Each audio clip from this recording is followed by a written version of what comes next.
Hello student, তোমরা যারা 2024-এ উচ্চ মাধ্যমিক পরীক্ষা দিচ্ছ এবং তোমাদের শিক্ষাবিজ্ঞান সাবজেক্টটা আছে, তোমাদের জন্য আজকের ক্লাসটা খুবই গুরুত্বপূর্ণ।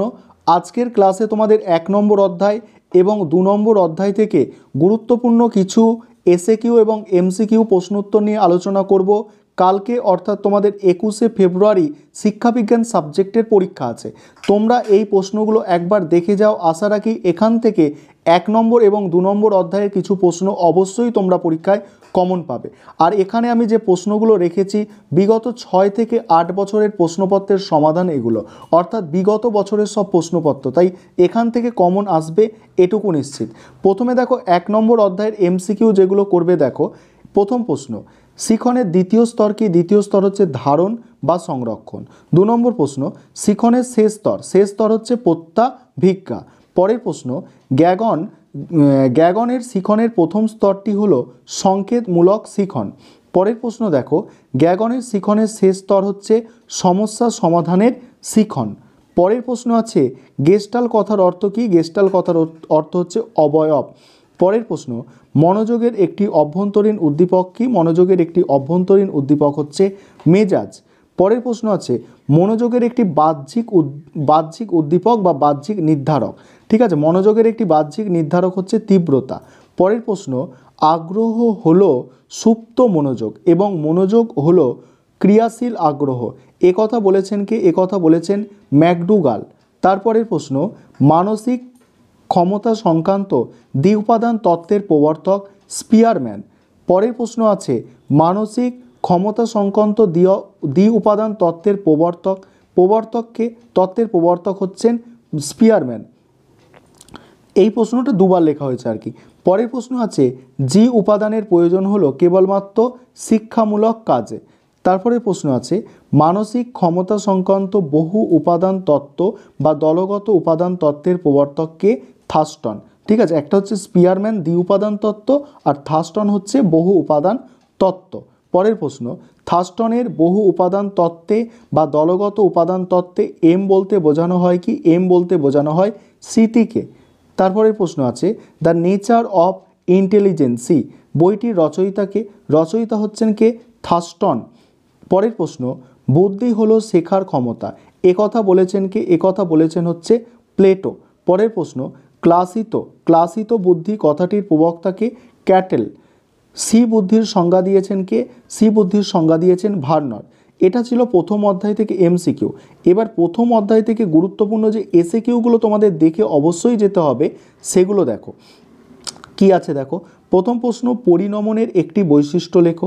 পরিণমন একটি স্বাভাবিক বিকাশ প্রক্রিয়া, এর ফলে ব্যক্তির দৈহিক আচরণের পরিবর্তন ঘটে। পরের প্রশ্ন কি আছে দেখো, আগ্রহের দুটি বৈশিষ্ট্য উল্লেখ করো। এক হচ্ছে আগ্রহ একটি অনুভূতি নির্ভর প্রক্রিয়া। পরের দুটি বৈশিষ্ট্য বলেছে। দ্বিতীয় বৈশিষ্ট্য, মনোযোগের পূর্ব শর্ত বা প্রাথমিক শর্ত হলো আগ্রহ। তারপরে প্রশ্ন, বিশেষ ক্ষমতার যে কোনো দুটি বৈশিষ্ট্য উল্লেখ করো। 1 নম্বর হচ্ছে বিশেষ উপাদানের সংখ্যা একাধিক। তারপরে দেখো 2 নম্বর পয়েন্ট হচ্ছে বিশেষ উপাদান ব্যক্তিকেন্দ্রিক।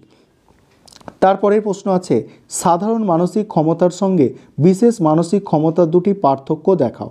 1 নম্বর পার্থক্য হচ্ছে সাধারণ মানসিক ক্ষমতা একটি সর্বজনীন ক্ষমতা, কিন্তু বিশেষ মানসিক ক্ষমতা সর্বজনীন নয়। দ্বিতীয় পয়েন্ট হচ্ছে দেখো, সাধারণ মানসিক ক্ষমতা জন্মগত, অপরদিকে বিশেষ মানসিক ক্ষমতা অর্জিত। তারপরের প্রশ্ন, স্পিয়ারম্যানের জি উপাদানের সঙ্গে তুলনীয় ক্যাটেলের কোন ধরনের বুদ্ধি?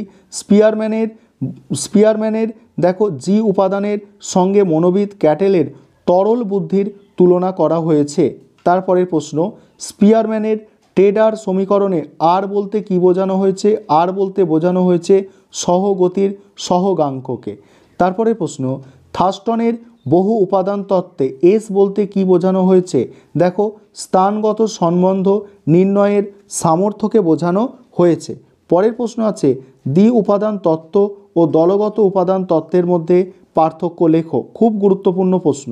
দেখো মনোবিদ হেবারের মতে এ হলো জন্মগত বুদ্ধি এবং বি হলো প্রকাশমান বা বিকাশশীল বুদ্ধি। ঠিক আছে, এখানে এই প্রশ্নের অ্যান্সারটা তোমাদের বলা হয়নি। দ্বি উপাদান তত্ত্ব আর দলগত উপাদান তত্ত্বের মধ্যে পার্থক্য দেখো। দ্বি উপাদান তত্ত্বে কি বলা হচ্ছে, দ্বি উপাদান তত্ত্বে দুটি মানসিক ক্ষমতার কথা বলা হয়েছে, আর দলগত উপাদান তত্ত্বে 7টি প্রাথমিক ক্ষমতা বা উপাদানের কথা বলা হয়েছে। তারপরের প্রশ্ন ছিল, তারপরের পয়েন্ট আর কি, দ্বি উপাদান তত্ত্বে জন্মগত ও অর্জিত উভয় ধরনের মানসিক ক্ষমতা কার্যকারী হয়, আর দলগত উপাদান তত্ত্বে প্রতিটি মানসিক ক্ষমতাই জন্মগত। পরের প্রশ্ন আছে, মনোবিদ ডি ও হেবার এর মতে দুই প্রকার বুদ্ধি কি কি? দেখো অ্যান্সারটা দেখো, মনোবিদ হেবারের মতে এ হলো জন্মগত বুদ্ধি এবং বি হলো প্রকাশমান বা বিকাশশীল বুদ্ধি। পরের প্রশ্ন, বুদ্ধির একটি বৈশিষ্ট্য লেখো। অ্যান্সার হচ্ছে, বুদ্ধি হলো ব্যক্তির একটি সহজাত বা মৌলিক ক্ষমতা যা অনুশীলন দ্বারা কার্যকারী হয়ে থাকে, নতুন পরিস্থিতি ও পরিবেশের সঙ্গে ব্যক্তিকে অভিযোজন করতে সাহায্য করে। তারপর দেখো, বুদ্ধির অভিক্ষা কি? বুদ্ধি পরিমাপের জন্য ব্যবহৃত কৌশলকে বুদ্ধির অভিক্ষা বলা হয়। তারপরের অধ্যায় দেখো, দ্বিতীয় অধ্যায় থেকে এবারে দেখো, দ্বিতীয় অধ্যায় থেকে গুরুত্বপূর্ণ এমসিকিউ যেগুলো তোমাদের দেখে যেতেই হবে। এখানে মাত্র আমি এমসিকিউ 11টা রেখেছি 2 নম্বর অধ্যায় থেকে, এই 11টা এমসিকিউ অবশ্যই দেখবে। দেখো, প্যাভলভের শিখন তত্ত্বে প্রাচীন অনুবর্তনকে বলা হয় কি? এস টাইপ অনুবর্তন। তৃতীয় প্রশ্ন, সক্রিয় অনুবর্তন বা অপারেন্ট অনুবর্তনের প্রবক্তা হলেন কে? স্কিনার। পরের প্রশ্ন আছে, আর টাইপ অনুবর্তনটির নামকরণ করেছেন কে? স্কিনার। পরের প্রশ্ন, প্রচেষ্টা ও ভুলের শিখন তত্ত্বের প্রবক্তাকে থর্নডাইক। তারপরে প্রশ্ন, গেস্টাল শব্দটির অর্থ হচ্ছে কি? অবয়ব বা সমগ্রতা। গেস্টাল মতবাদের মূল ভিত্তি কি? সাধারণীকরণ। তারপরে প্রশ্ন, অন্তর্দৃষ্টিমূলক শিখন হলো কি? গেস্টাল তত্ত্ব। পরের প্রশ্ন, অন্তর্দৃষ্টিমূলক শিখন কৌশল হিসাবে শিল্পাঞ্জির ওপর পরীক্ষা করেছেন কে? শিল্পাঞ্জির ওপর পরীক্ষা করেছেন কোহলার। পরের প্রশ্ন, অন্তর্দৃষ্টিমূলক শিখনে মূলত সম্ভব হয় বুদ্ধির দ্বারা। তারপরে প্রশ্ন, থর্নডাইকের শিখন তত্ত্বের মুখ্য সূত্রের সংখ্যা কত? মুখ্য সূত্রের সংখ্যা 3টি। পরের প্রশ্ন আছে, প্রোগ্রাম শিখন হলো স্পিয়ারম্যান হবে, স্পিয়ারম্যান প্রবর্তিত শিখন তত্ত্বের ব্যবহারিক প্রয়োগ। তারপরে দেখো, তারপরে গুরুত্বপূর্ণ যে এসএকিউগুলো 2 নম্বর অধ্যায় থেকে তোমাদের অবশ্যই দেখা দরকার আছে। দেখো একবার অবশ্যই দেখে নেবে যে শিখনের 2টি কৌশল উল্লেখ করো, এক হচ্ছে অনুবর্তন আর একটা হচ্ছে সমস্যা সমাধানমূলক কৌশল। পরের প্রশ্ন আছে, শিক্ষাক্ষেত্রে অনুবর্তন নীতির যে কোনো 2টি প্রয়োগ বা শিক্ষামূলক তাৎপর্য লেখো। 1 নম্বর হচ্ছে, শিশুর কুঅভ্যাস দূর করা যায় এবং সুঅভ্যাস গঠন করা যায়। 2 হচ্ছে, শিশুর বিভিন্ন শব্দ ও শব্দের সাহায্যে বস্তুর নাম শিখতে পারে। পরের প্রশ্ন, স্কিনারের কোনো 2টি শ্রেণীর বলছে, দেখো স্কিনার কোন 2টি শ্রেণীর আচরণের কথা বলেছেন? দেখো, রেসপন্ডেন্ট আচরণ আর হচ্ছে অপারেন্ট আচরণ। পরের প্রশ্ন, রেসপন্ডেন্ট বলতে কি বোঝো? কোনো জানা বস্তুধর্মী উদ্দীপকের প্রভাবে প্রাণী যে আচরণ করে তাকে রেসপন্ডেন্ট। যেমন প্যাভলভ এর পরীক্ষায় খাদ্যবস্তু দেখে কুকুরের লালাক্ষরণ। তারপর দেখো, অপারেন্ট বলতে কি বোঝো? যে অনুবর্তন প্রক্রিয়ায় কোনো উদ্দীপক ছাড়া প্রতিক্রিয়া সম্ভব এবং প্রাণী সক্রিয়তা সেখানে আবশ্যক, তাকে বলে সক্রিয় বা অপারেন্ট অনুবর্তন। ঠিক আছে, যেমন চাহিদা, আগ্রহ, তৃপ্তিদায়ক অনুভূতি, বেদনাদায়ক অনুভূতি প্রভৃতি প্রাণীর মধ্যে স্বতঃস্ফূর্ত আচরণ সৃষ্টি করে। তারপরে প্রশ্ন, সক্রিয় আচরণ বলতে কি বোঝো? যে আচরণের ক্ষেত্রে কোনো সুনির্দিষ্ট উদ্দীপক থাকে না, যে কোনো উদ্দীপকের প্রভাবে প্রাণী আচরণ করে তাকে সক্রিয় আচরণ বলে। যেমন স্কিনার বক্সের পরীক্ষায় ইঁদুরের খাদ্য গ্রহণ। পরের প্রশ্ন কি আছে, স্কিনারের উল্লেখিত শিডিউলগুলির মধ্যে যে কোনো 2টি শিডিউল উল্লেখ করো। অ্যান্সার দেখো, নিরবচ্ছিন্ন শিডিউল এবং সময় অন্তর শিডিউল, নিরবচ্ছিন্ন শিডিউল এবং সময় অন্তর শিডিউল। তারপরের প্রশ্ন কি আছে, দেখো প্রচেষ্টা ও ভুলের কৌশলের প্রবক্তাকে? অ্যান্সার হচ্ছে কে? অ্যান্সার হচ্ছে থর্নডাইক। পরের প্রশ্ন, থর্নডাইকের শিখন তত্ত্বের মুখ্য সূত্রগুলি কি কি?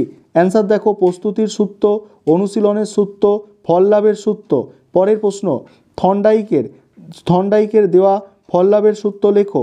শিখনের ক্ষেত্রে উদ্দীপক ও প্রতিক্রিয়ার সংযোগ স্থাপনের ক্ষেত্র যদি সুখকর বা তৃপ্তিদায়ক পাওয়া যায় তবে ওই সম্পর্কে বন্ধন দৃঢ় হয়, আর যদি ওই সংযোগ স্থাপনের মাধ্যমে বিরক্তিকর ফল পাওয়া যায় তবে ওই সম্পর্কের বন্ধন শিথিল হয়।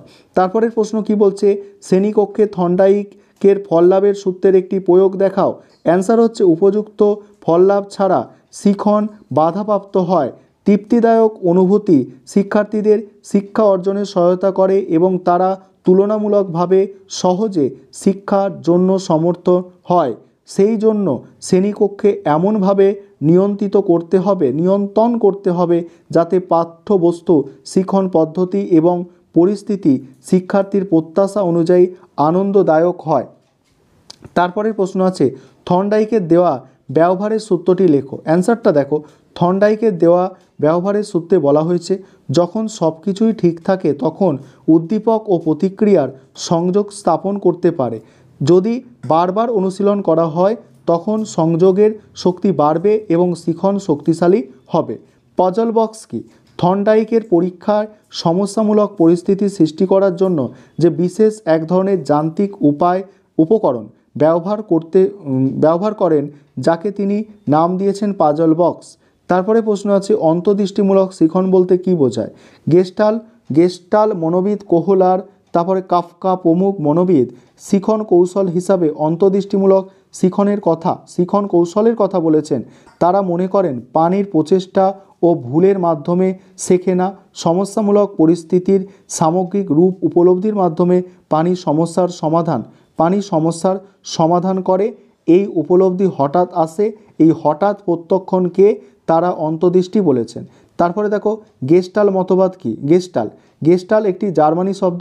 এর অর্থ হলো আকার, প্যাটার্ন, সংগঠন, সামগ্রিকতা। পানি কিভাবে শেখে তা নিয়ে বিভিন্ন মনোবিজ্ঞানী বিভিন্ন শিখন তত্ত্ব উদ্ভাবন করেছেন। শিখনের যে তথ্যের মাধ্যমে আমরা অন্তর্দৃষ্টিমূলক শিখন কৌশল ও শিখনের সমগ্রতার তথ্য জানতে পারি তাকে গেস্টাল মতবাদ বলে। গেস্টাল মতবাদের দুজন প্রবক্তা, একজন হচ্ছে কোহলার, আরেকজন হচ্ছে কাফকা। অন্তর্দৃষ্টিমূলক শিখন বলতে কী বোঝায়? দেখো, পানি প্রচেষ্টা ও ভুলের মাধ্যমে শেখে না, সমস্যামূলক পরিস্থিতি সামগ্রিক রূপ উপলব্ধির মাধ্যমে পানি সমস্যার সমাধান করে। এই উপলব্ধি হঠাৎ আসে, এই হঠাৎ প্রত্যক্ষণকে তারা অন্তর্দৃষ্টি বলেছেন। অন্তর্দৃষ্টির মাধ্যমে শিখনকে অন্তর্দৃষ্টিমূলক শিখন বলে। এই ছিল তোমাদের আজকের প্রশ্ন উত্তর আলোচনা, এবং পরের অধ্যায়গুলি যদি তোমাদের প্রয়োজন হয় তাহলে তোমরা অবশ্যই কমেন্টে সেটা জানাবে।